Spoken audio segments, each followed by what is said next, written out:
सबने सुना हुआ है कि सदा सत्य बोलना चाहिए, पर क्या हम लोग बोलते हैं?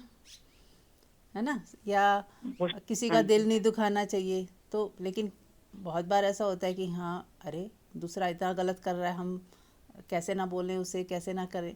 तो चीज़ें सब पता होने के बावजूद भी हम उसको कर नहीं पाते, प्रैक्टिकल नहीं कर पाते। तो जितना प्रैक्टिकल करते जाएंगे ना, वो आपके लिए, सबके लिए वही एक आधार है जो प्रैक्टिकल कर रहे हैं हम। सुनना पहली बात है कि सुनेंगे तो ही समझेंगे कि हाँ, हमसे कहाँ गलतियाँ हो रही हैं, फिर अपनी गलतियों को ठीक करना। और जी जी। मज़ेदार बात यह है कि जैसे हमें दिख जाती है ना कि हाँ, यहाँ हमारी गलती है, तो वो ऑटोमेटिक ही ठीक होने लगती है। कुछ कोशिश भी ज़्यादा नहीं बात करनी करते करते पड़ती। एक सवाल आया, एक सब, सॉरी आपको इंटरप्ट कर रही हूँ, सवाल इसके साथ में आप जवाब दे सकते हो। हाँ जी। बात करते करते एक सवाल आया, जैसे समझ लीजिए ऐसा मेरी लाइफ में हो रहा है। हम्म। एक छोटा बच्चा है, छोटा बच्चा, इतना छोटा भी नहीं है, 6 7 8 साल का बच्चा है। हम्म। समझ लीजिए वो ऐसा काम कर रहा है जो उसको पसंद है, हम्म। लेकिन वो गलत है। हम्म। तो हम उसको बोलेंगे, हम्म। लेकिन जाने अनजाने में हम अपनी जगह सही हैं। हम्म। एज अ मदर हमारी ड्यूटी है, लेकिन उस बच्चे की तो आत्मा दुखी कि मेरे को मना किया इस चीज के लिए। वही तो बात है ना कि जैसे हम दुख तो पहुंचा ही रहे हैं ना किसी को, सामने वाले को किसी भी रूप हाँ, में। हाँ, हम अपनी जगह सही हैं, हाँ, हमारा एटीट्यूड, हम अपनी जगह मॉडेस्ट हैं, लेकिन सामने वाले की निगाह में तो वो एटीट्यूड हो जाता है ना कई बार। हाँ जी, बिल्कुल, कई बार वो बिल्कुल। एटीट्यूड हो जाता है। तो इस अनजाने में उसका दिल तो दुखा ना, दुखा। हमारे सही अप्रोच की वजह से या किसी वजह से। उसका गलत है सही है नहीं पता, लेकिन दिल तो दुखा ना। हम्म। बिल्कुल। जी जी। इसीलिए कुछ संत ये भी कहते हैं कि आपका कोई भी एक्शन हो, उसमें प्लस माइनस दोनों ही होगा। आप कितना ही सात्विक एक्शन कर लो, पर उसमें भी बुराई जी छिपी ही होती है ना? मतलब जी उसमें भी जी जी आप तो भले के लिए कर रहे हो, पर दूसरे को कष्ट हो रहा है। आप अपने मेडिटेशन जी में लगे हो, मानो सत्संग सुन रहे हो, और आप कोई काम आपसे छूट जाता है तो किसी को बुरा लग सकता है। जी जी जी, किसी को, बिल्कुल बिल्कुल। है ना, किसी को भूख लगी और आप सत्संग सुन रहे हो या मेडिटेशन कर रहे हो, ध्यान कर रहे हो, और आपको तो पता भी नहीं, लेकिन उसको लग रहा है अरे ये तो हर समय बस यही करती रहती है, इसको कोई काम नहीं है।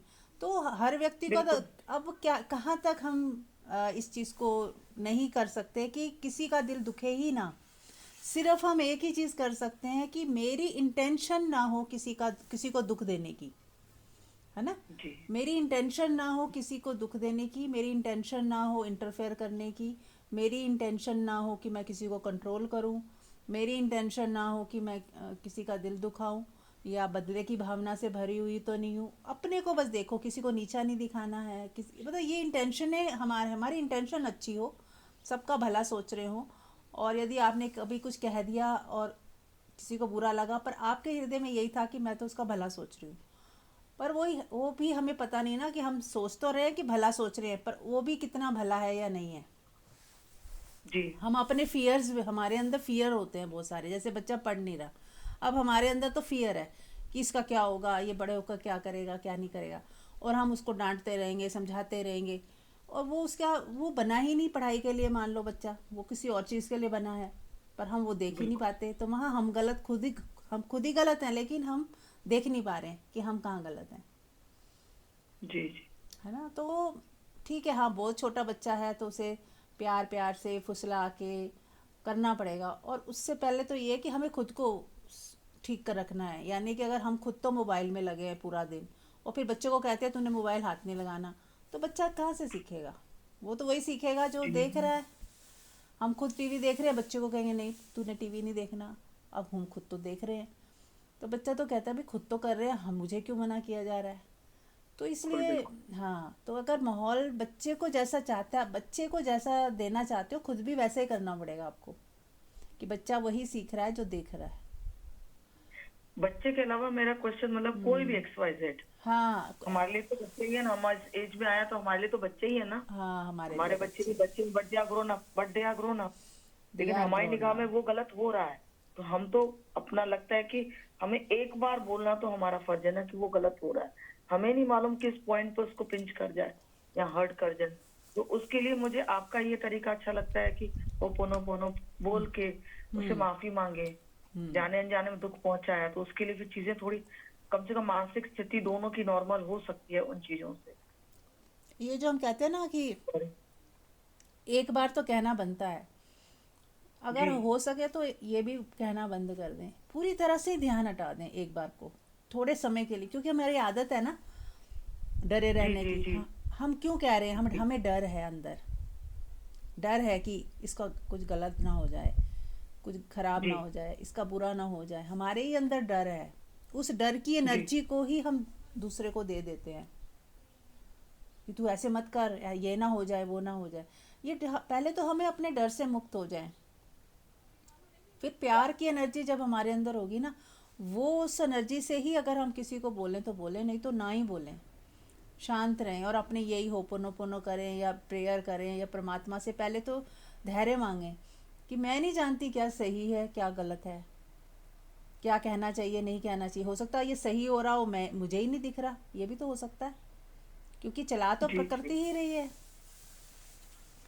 और प्रकृति जी यदि जी उसके अंदर वो प्रेरणा डाल रही है और हमें वो गलत लग रहा है, क्योंकि हमारे अंदर एक वो है, मैप है कि ये सही है ये गलत है, ऐसा होना सही है ऐसा होना गलत है, जी पर जी हमें नहीं पता कि क्या होना सही है क्या होना गलत है। क्या हम सच में कह सकते हैं? नहीं नहीं नहीं कह सकते, तो इसलिए जितना हो सके मौन में ही रहे तो ज़्यादा अच्छा है, ध्यान ही ना दें तो ज़्यादा अच्छा। जब बच्चे बड़े हो जाएं तो, जैसे बच्चे अगर 18-20 साल के ऊपर हो गए हैं तो जहाँ तक हो सके बिल्कुल ध्यान हटा दें। जब वो पूछें, आपकी राय मांगें कि हाँ मम्मी आप बताओ, ये चीज़ है, ऐसी है सिचुएशन, तो आपकी राय क्या है, जब वो पूछे तो भी अपनी राय देनी है, कि ये नहीं कि हाँ ऐसा ही करो, सिर्फ राय दे सकते हो, सजेशन दे सकते हो। उसके बाद उनको वो अच्छा लग रहा है तो वो उस चीज़ को फॉलो करेंगे, नहीं लगेगा तो वो नहीं करेंगे, तब भी ओके है कि ठीक है मैंने कह के मेरा बात ख़त्म होगी। अब होना वही है जो प्रकृति का आदेश है या उनके भाग्य में जो लिखा है। कई बार दुख भी आने ज़रूरी होते हैं, है ना, कोई जी जी स्ट्रगल, जी बिल्कुल सही। है ना, कई बार वो दुख हमें कितना स्पिरिचुअल बना जाता है, बच्चों को ईगोइस्टिक होने से बचा देता है, या ज़्यादा वो समझ जाते हैं, कोई दुख आता है ना तो बच्चे भी समझते हैं, नहीं तो वो क्या है अपने ऐशो ऐश में लगे होते हैं कि अरे चलो पैसा कमा लिया अब इसको उड़ाया जाए या कुछ किया जाए, लेकिन कुछ थोड़ा धक्का लगता है ना तो वो भी संभलते हैं कि नहीं यार ज़िंदगी इतनी इजी नहीं है कि बस उसको बेहोशी में नहीं बिता सकते हम, थोड़ा हमें होश रखना पड़ेगा, तो वो भी सीखते हैं। इसलिए डरना नहीं है, हर हर डर, जो भी डर क्या है कि कुछ बदलाहट का ही तो डर है, कुछ बदल ना जाए, कुछ चेंज ना हो जाए, कुछ छिन ना जाए। और कुदरत क्या है, आपने पेड़ों को भी देखा होगा, वो पतझड़ में सारे पत्ते छीन लेती है और फिर बसंत में ऐसा हरा भरा कर देती है। तो जब कुदरत ऑटोमेटिक ही दे देती है, छीनती भी है और दे भी देती है, ऐसे ही हमारी ज़िंदगी में भी है, हमारी ज़िंदगी में भी पतझड़ आते हैं कई बार कि जब चीज़ें हमारे अकॉर्डिंग नहीं होती, लेकिन ऐसे भी क्षण आते हैं जब सब कुछ ओके होता है, उसके बाद बहुत अच्छी लाइफ भी आती है। तो ये मिक्स ही होता है, ऋतुएं जैसे बदलती हैं ऐसे हमारे जीवन के भी चैलेंजेस आ रहे हैं जा रहे हैं, कुछ कुछ कुछ कुछ कुछ चेंजेस आते रहते हैं। तो सबका मज़ा लें, बस यही है कि इंद्रधनुष है ना, सारे रंग होते हैं, ऐसे ही हमें हर स्थिति परिस्थिति जो भी चैलेंजेस हैं वो सब सिखा रहे हैं, सब हमें ऊपर उठा रहे हैं, उन सब से हमें सीखते जाएं, आगे बढ़ते जाएं बिना शिकायत के। और जो बेस्ट है वो कर सकते हैं, सजेशन देनी है आप दे सकते हैं, जब जहाँ लगे कि ये बहुत ज़रूरी है बस आप बता दें। बस बताना एक और बात होती है, और दूसरों को जो जोर ज़बरदस्ती करके कि मेरी ही बात सुनी जाए मानी जाए, वो एक अलग बात होती है ना। तो हमें सिर्फ बता देना है प्यार से कि ऐसा मेरे अंदर से आ रहा है, अब तुम देख लो, बस। तो आपने कह भी दिया और जोर ज़बरदस्ती भी नहीं करी, अगले ने सुन लिया, अगर उसको काम का लगेगा तो वो उसको ज़रूर ध्यान देगा उस चीज़ को, है ना। जी थैंक यू हाँ, जी थैंक यू आपका भी। और एक चीज़ देखो और है, हमें लगता है कि हम ज़्यादा समझदार हैं, जबकि जो हमारे बच्चे ना वो हमसे ज़्यादा समझदार हैं और हमें लगता है हमें एक्सपीरियंस है, जबकि बच्चे जब बड़े हो जाते हैं उनको जो एक्सपीरियंस वो नया एक्सपीरियंस है उनको, बल्कि हमारा पुराना हो गया एक्सपीरियंस। जब हम छोटे थे तो हमारे जो जनरेशन थी वो अलग तरीके की थी। आज एक ज़माना भी अलग हो गया है, लोगों की सोच सबकी अलग हो गई है। उनको जीना आता है कि उनको कैसे जीना है उस भीड़ में, हमें नहीं आता। हम शायद नहीं कर पाएंगे हैंडल, वो कर लेते हैं। तो इट्स ओके। ऐसा सोचो कि वो हमसे आगे हैं, हम पीछे हैं, तो आपको सही लगेगा। चलिए ठीक है, शुरू करते हैं। सबका स्वागत है और आंख बंद कर लें, एक बार परमात्मा की याद कर लेते हैं जो सदा हमारे साथ है, हमारे पास है। उस परमात्मा को याद कर लेते हैं एक बार फिर से। आंख बंद रखें और देखें आपके भीतर क्या महसूस हो रहा है।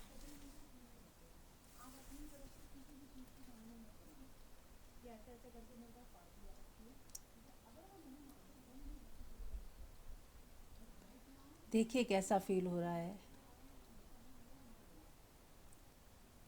अब यदि हम परमात्मा शब्द को हटा दें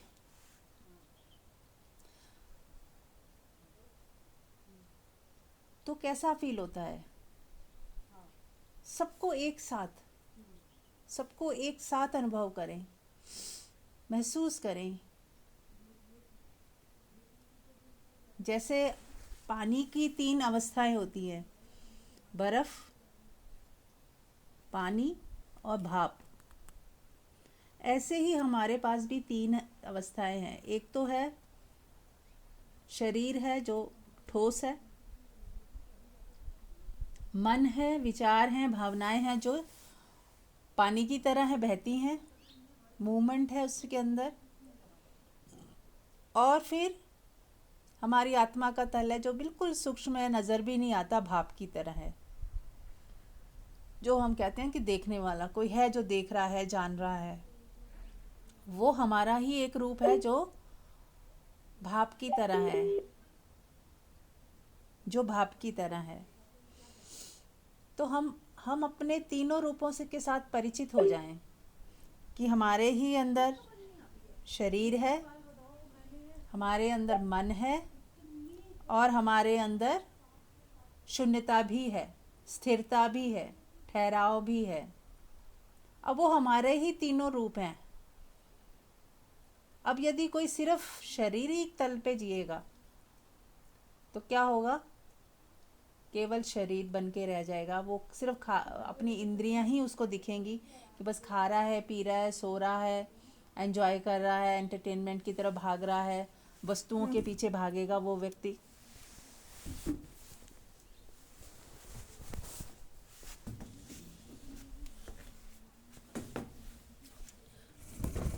और जो व्यक्ति केवल मन ही हो गया है वो कैसा जिएगा।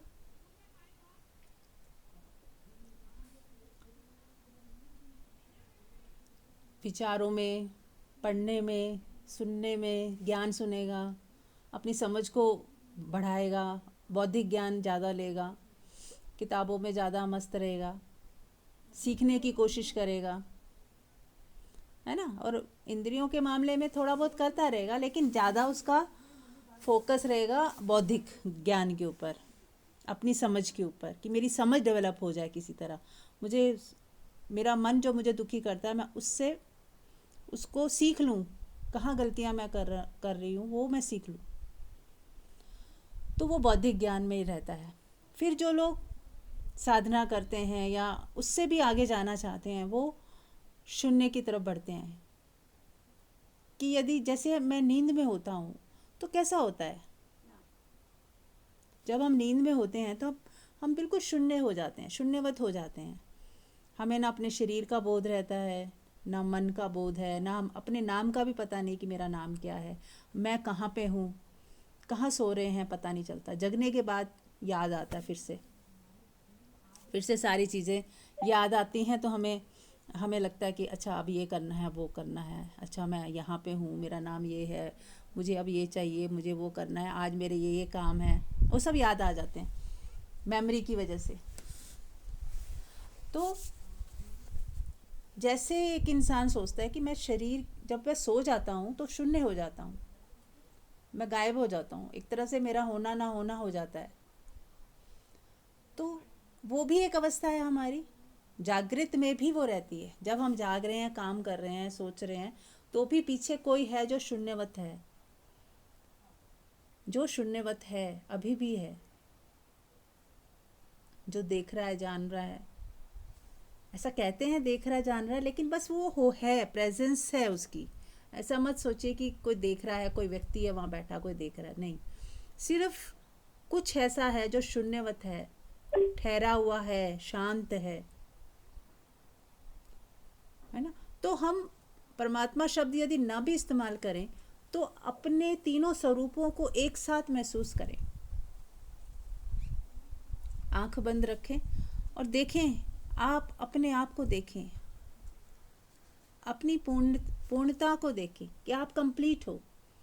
आप ठोस भी हो, लिक्विड भी हो और भाप भी हो, शरीर भी हो, मन भी हो, विचार भी हो और शून्य भी हो।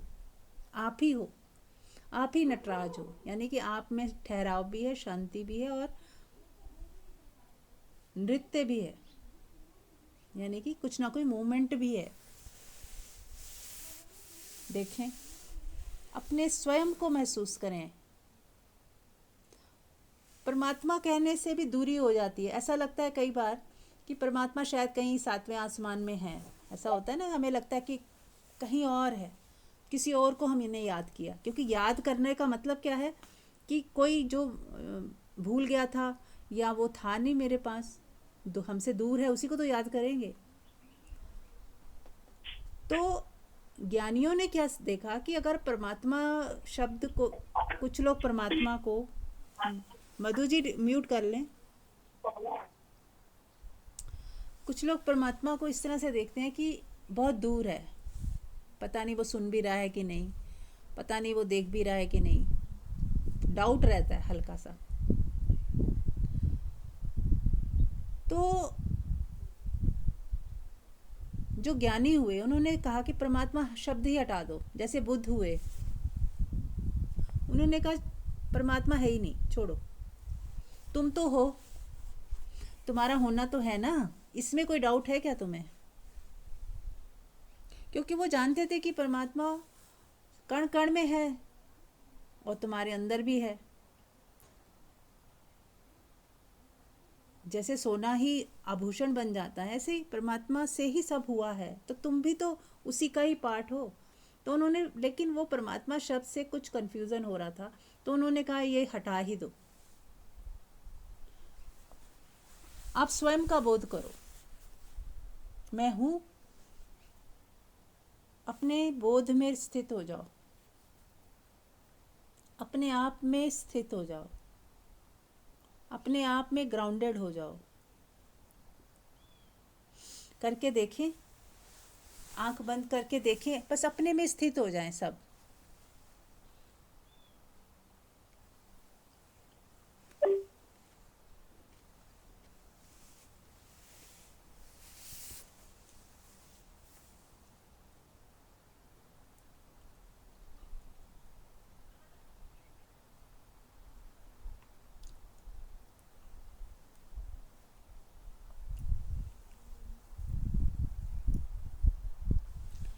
जब हम अपने आप में स्थित होते हैं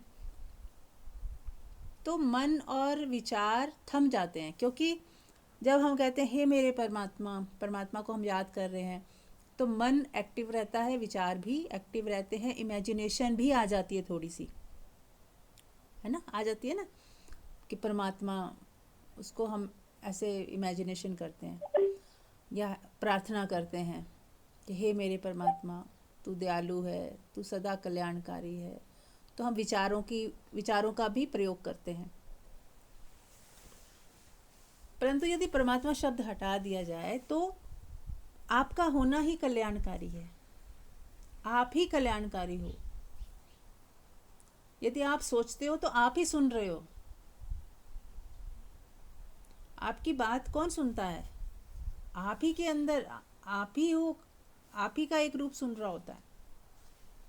मन जो है बोल रहा होता है और जो पीछे शून्यता है वो सुन रही होती है। उसके अंदर बीज डल रहे होते हैं। सुन रही है कह लो, या कह लो कि आपके शून्यता के अंदर आपके विचारों के बीज डल रहे होते हैं, और फिर वही बीज जो है किसी दिन उगाते हैं और आपके विचारों की वजह से कुछ ना कुछ मैनिफेस्ट हो जाता है।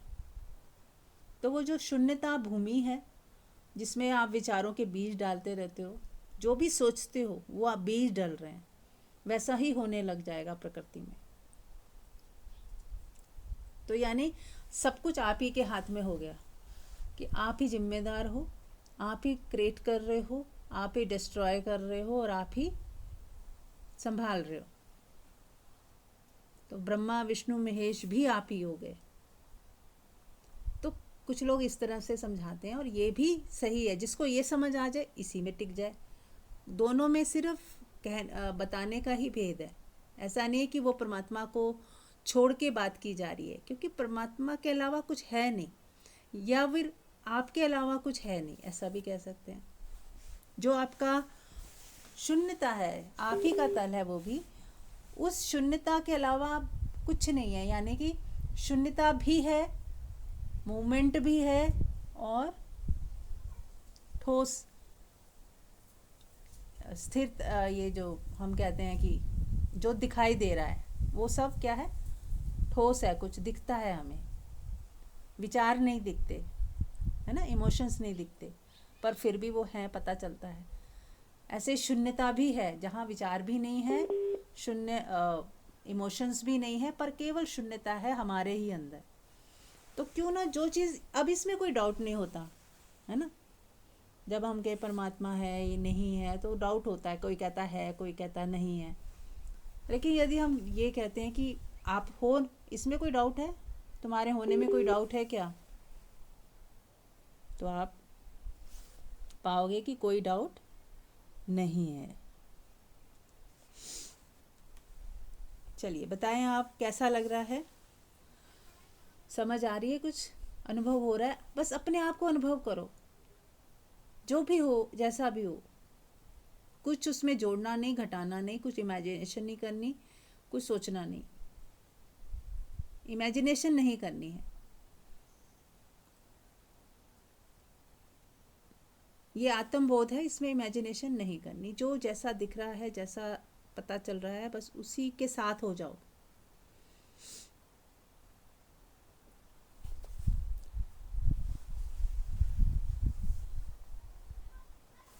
हाँ जी, कोई बताएंगे आप में से कोई, कैसा लग रहा है, क्या फील हुआ?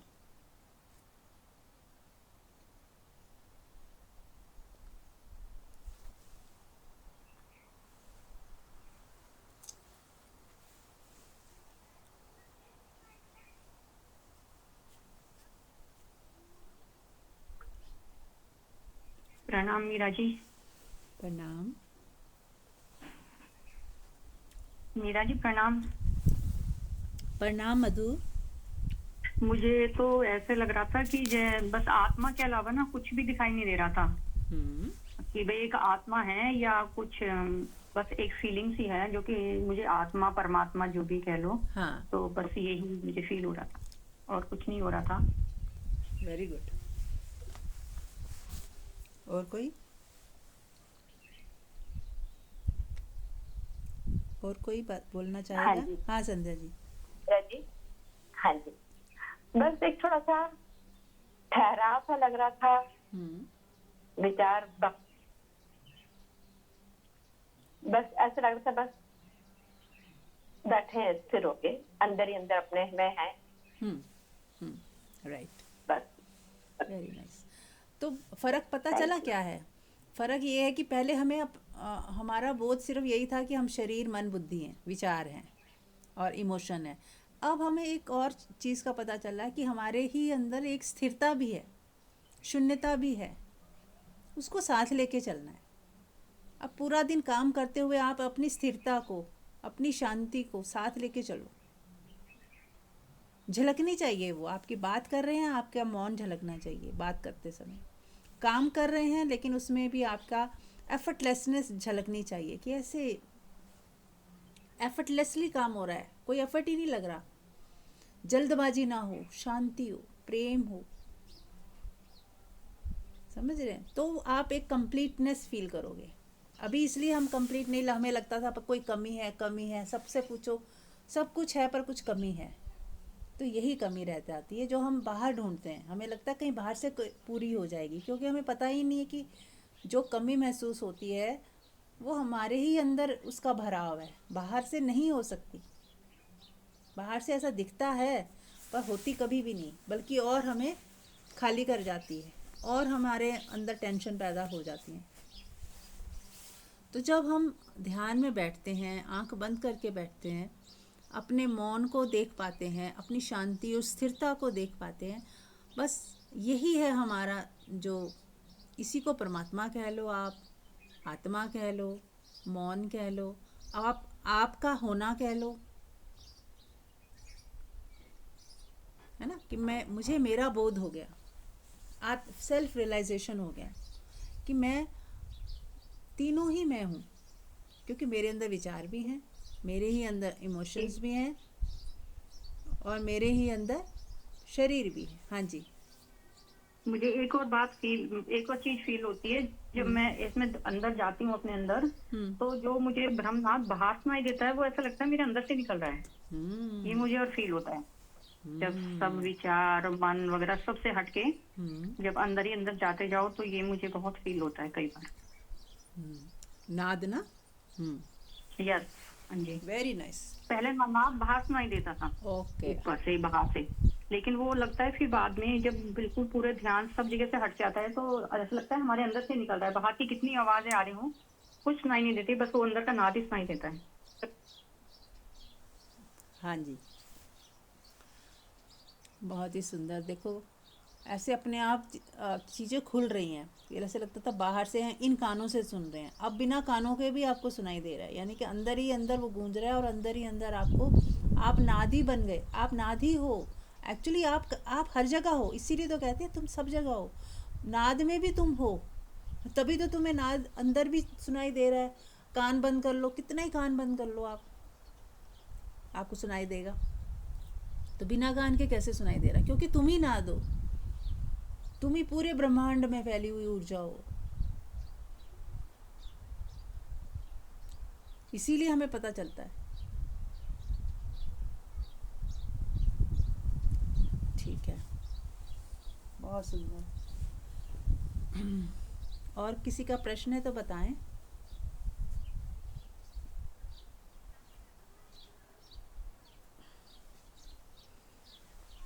प्रश्न थोड़े बना लिया करो थोड़ा, ताकि पूछते हैं तो सबका ही फायदा होता है।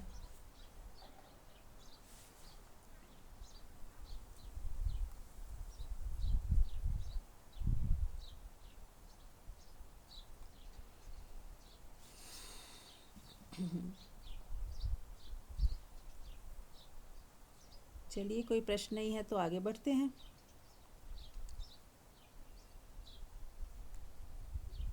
तो हम संध्या जी, आप कहते थे कि जल्दी कर लिया करो, तो कर लें फिर चैंटिंग। हाँ जी बिल्कुल। मंजू जी नहीं है शायद आज। हाँ, आज वो गई हुई है कहीं। हाँ हाँ जी, तो कर लेते हैं।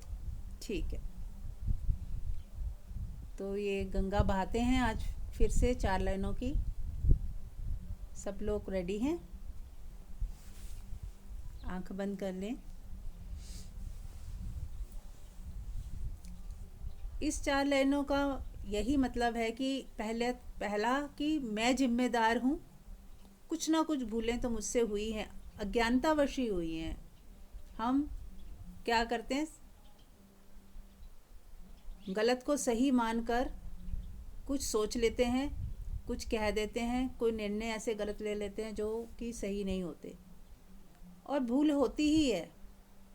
ऐसा नहीं है कि कर्म करना छोड़ दें, क्योंकि कोई भी आप कर्म करोगे ना, उसमें कुछ ना कुछ भूलें होंगी ही, और कुछ ना करना भी भूल है। जहाँ हमें कुछ करना था नहीं किया, वो भी एक भूल हो गई। कोई बच्चा गिरा, आपने उठाया नहीं, तो वो भी तो भूल है। ना करके भी बच नहीं सकते और करके भी कुछ ना कुछ गड़बड़ होगी ही। तो इसलिए सहजता में जीना है। अभी सुबह जब सत्संग शुरू हुआ था, हेमा जी ने ये बात छेड़ी थी कि दिल तो दुखता है, तो मेरा यही कहना है कि ना चाहते हुए भी दिल दुखता है। और कुछ लोगों का इसलिए दुखता है कि वो हमसे जलते हैं या हम कुछ भी कर रहे हैं उन्हें बुरा ही लग रहा है, तो उसका हम क्या कर सकते हैं। दिल तो उनका दुख रहा है, लेकिन हमारी कोई इंटेंशन ना हो, बस इतना ही हम कर सकते हैं।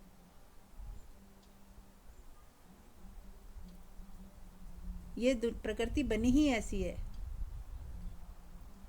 एक का खाना, एक जानवर दूसरे जानवर का खाना बन जाता है ना। कोई कीड़े मकोड़े खाता है, कोई शेर जो है कुछ भी खा लेता है जानवर को मार के, वो घास खा ही नहीं सकता। इसका मतलब थोड़ी कि वो पापी है या उसको प्रकृति ने कुछ गलत कर दिया।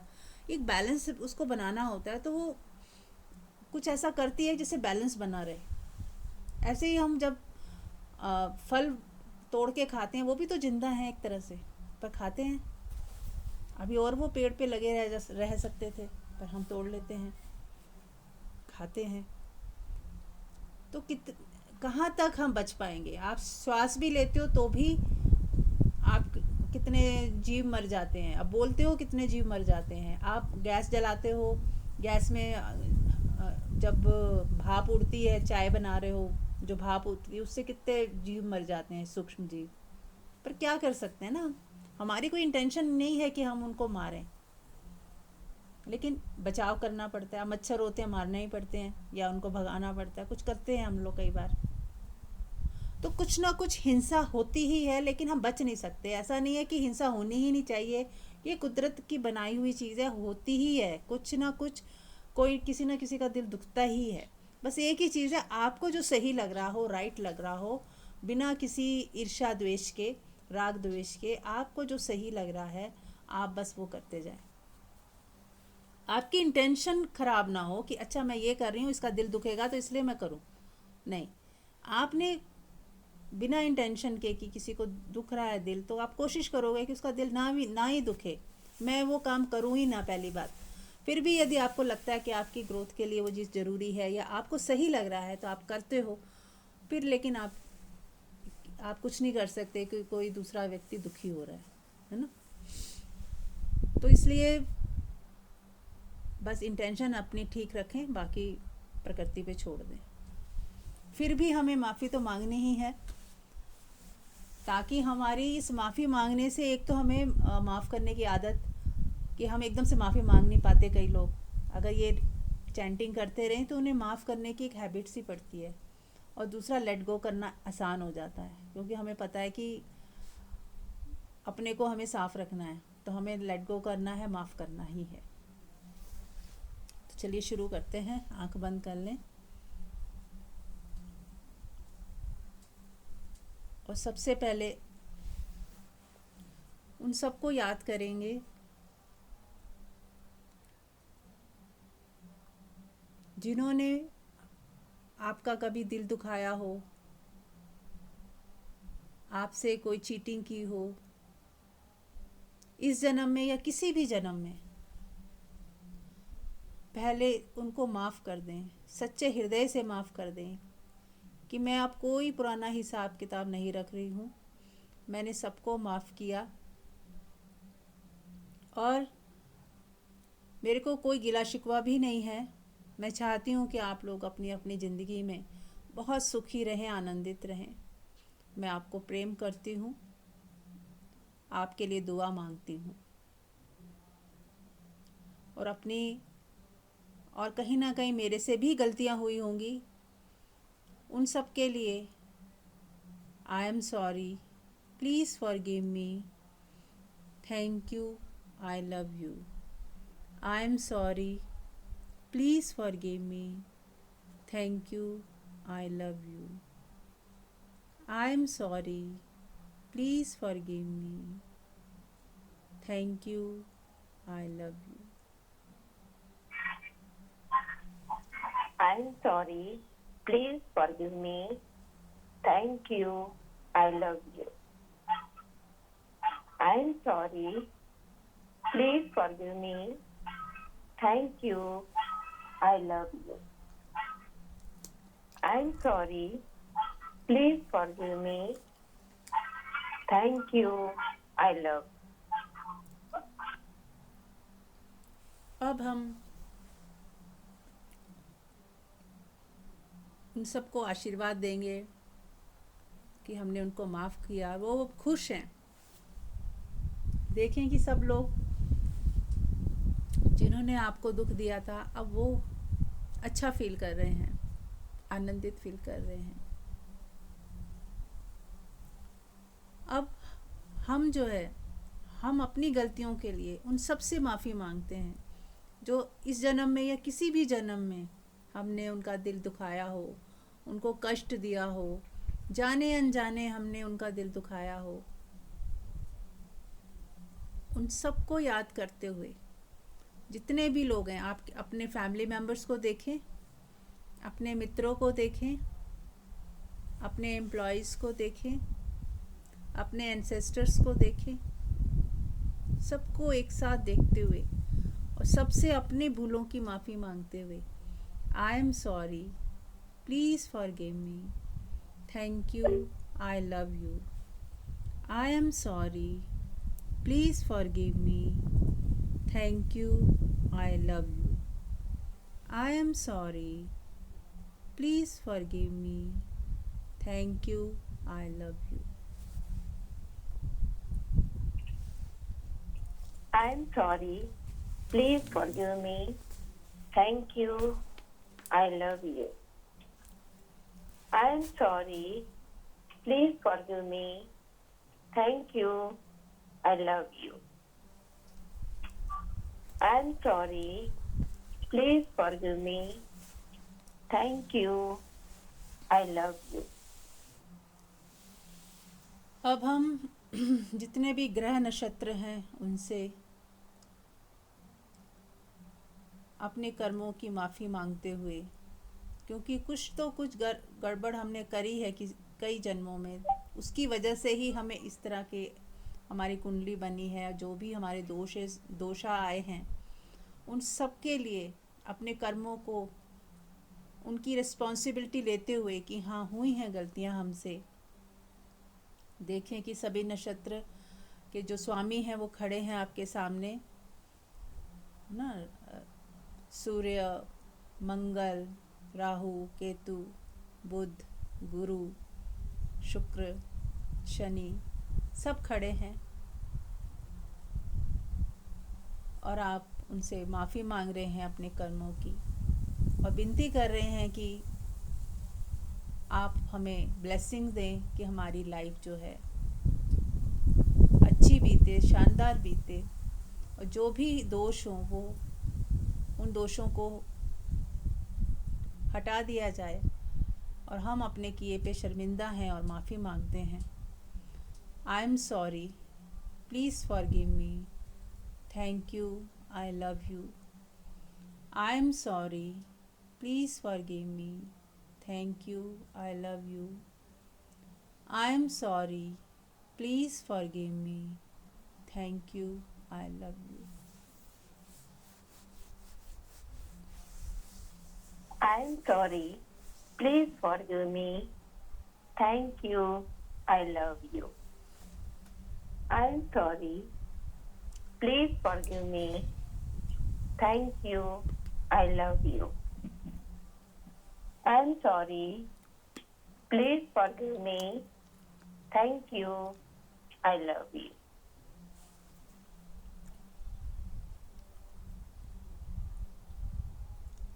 देखें सभी नक्षत्र आपको, उनके स्वामी आपको आशीर्वाद दे रहे हैं, खुश हैं, आपको ब्लेसिंग्स दी जा रही हैं।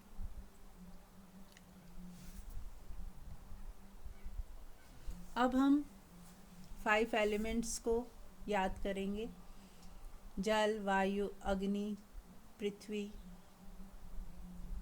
उन सबको थैंक यू बोलते हुए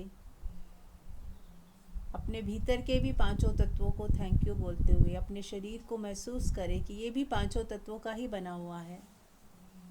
बाहर के एलिमेंट्स हमारे अंदर के एलिमेंट्स को प्रभावित करते हैं, और अपने पांचों उंगलियों को जोड़ लें आपस में। पांचों उंगलियों के टिप्स जो हैं आपस में जुड़ जाएं तो आपके एलिमेंट्स जो हैं बैलेंस होने लगते हैं। तो इनको जोड़े रखें थोड़ी देर, और पूरी प्रकृति से माफ़ी मांगते हुए कि हमसे अनेक भूलें हुई हैं। कभी प्रदूषण जो होता है हमारी गलतियों की वजह से, पानी हम गंदा करते हैं, नदियों का पानी हम मैला करते हैं, और भी बहुत सारी गलतियां हम करते ही रहते हैं। हम आपसे क्षमा प्रार्थी हैं और आपकी ब्लेसिंग्स हमें चाहिए ताकि हमारी ज़िंदगी अच्छे से हम जी पाएँ और परमात्मा की तरफ बढ़ पाएँ, हमारा शरीर स्वस्थ हो, हमारे अंदर के एलिमेंट्स जो हैं बैलेंस हों। यही प्रार्थना करते हुए, अपनी गलतियों की माफ़ी मांगते हुए, I am sorry, please forgive me, thank you, I love you.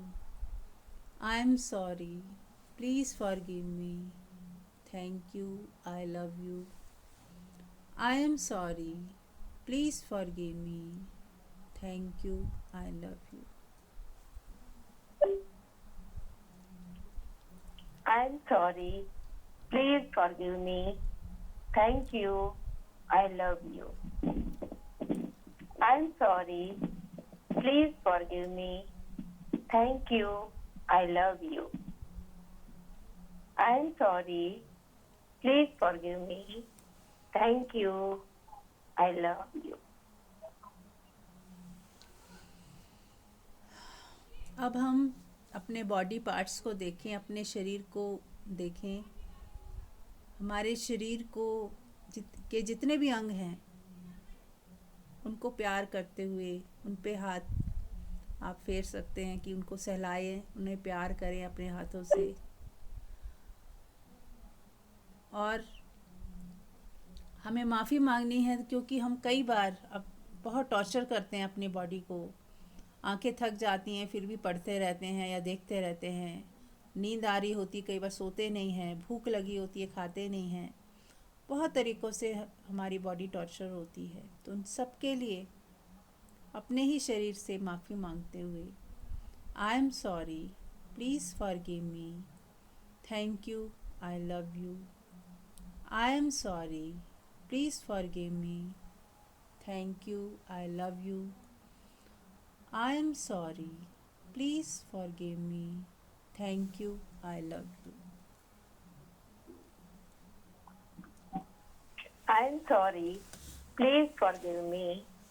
Thank you. I love you. I'm sorry. Please forgive me. Thank you. I love you.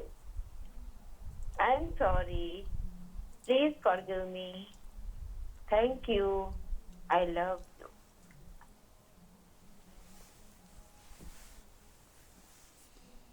अब हम जितने भी देवी देवता हैं, अशरीरी आत्माएं जो हमारी हेल्प करती हैं, एंजल्स हैं, गुरुजन हैं, अरिहंत हैं, सिद्ध पुरुष हैं, उन सबको याद करते हुए, सबसे हेल्प मांगते हुए कि हम आप सबसे हेल्प मांगते हैं कि जो भी आपको लगे कि हम में कमी है वो पूरा करें। जो समझ आप हमें देना चाहते हैं वो आपके आशीर्वाद से हमें मिल जाए। हमें सही रास्ता दिखाएं, सही मार्गदर्शन दिखाएं। हमारे हृदय में सबके लिए कल्याण की भावना हो, इसका आशीर्वाद दें। Thank you, thank you, thank you. और अपनी सभी भूलों की माफ़ी मांगते हुए, I am sorry. Please forgive me. Thank you. I love you. I am sorry. Please forgive me. Thank you. I love you.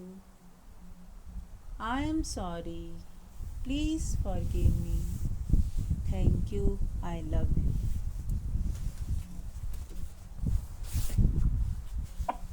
I'm sorry. Please forgive me. Thank you. I love you. I'm sorry. Please forgive me. Thank you. I love you. I'm sorry. Please forgive me. Thank you. I love you.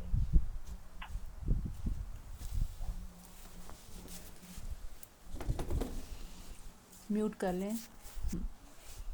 ठीक है, अब देखें कैसा feel हो रहा है। सभी देवी देवता, गुरुजन, ऋषि मुनि, सभी एलिमेंट्स, सब, हर कोई कण कण आपको आशीर्वाद दे रहा है। आपके अंदर धैर्य की शक्ति बढ़ रही है। आपके अंदर कल्याणकारी जो भी शक्तियां हैं वो आपके अंदर प्रवाहित हो रही हैं।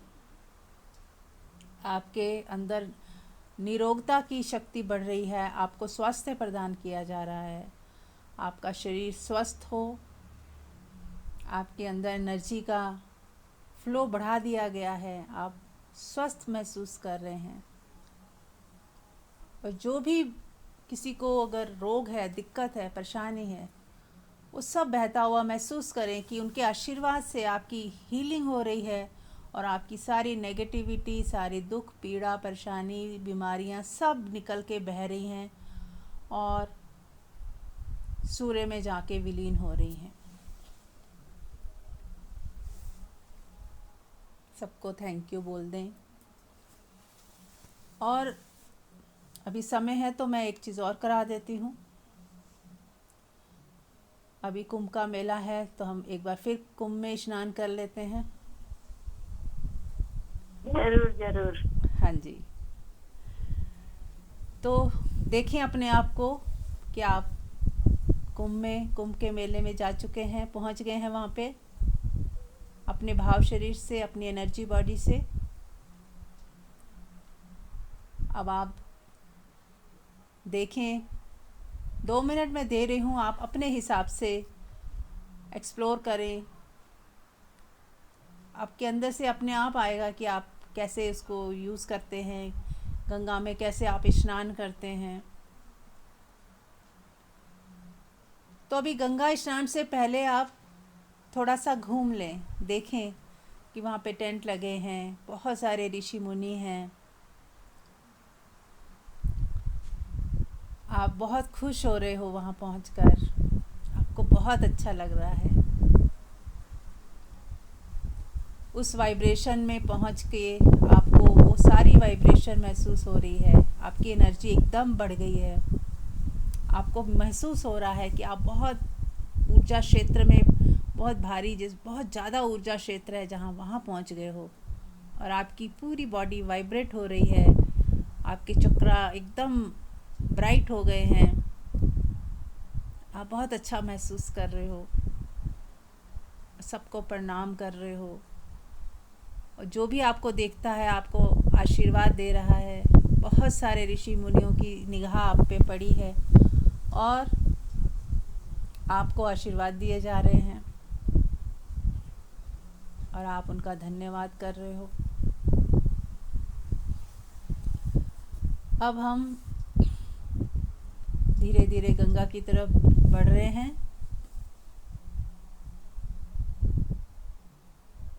अब गंगा को देखें, कितनी प्यारी गंगा बह रही है सामने।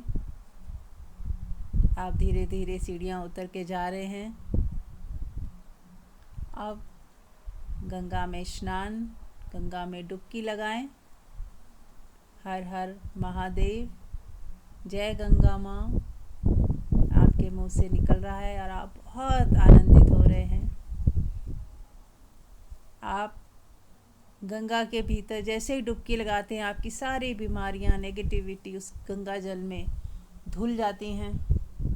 आपकी सारी बेचैनी उस गंगा के जल में बह गई। आप बहुत शांत और आनंदित महसूस कर रहे हैं। मैं थोड़ा पॉज लेती हूँ, आप गंगा स्नान का मज़ा लें।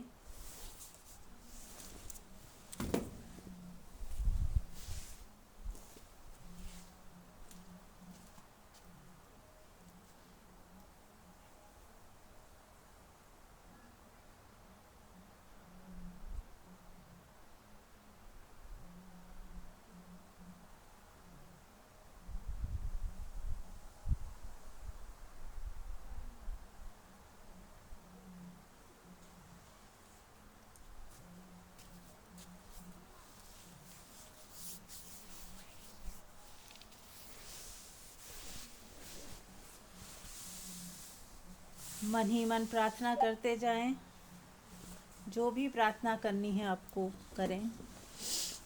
हे गंगा माँ,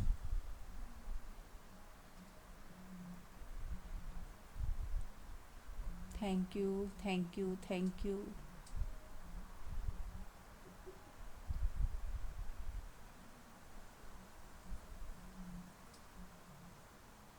देखें कैसा महसूस हो रहा है। बने रहें थोड़ी देर गंगा के भीतर ही, उसका मज़ा लें।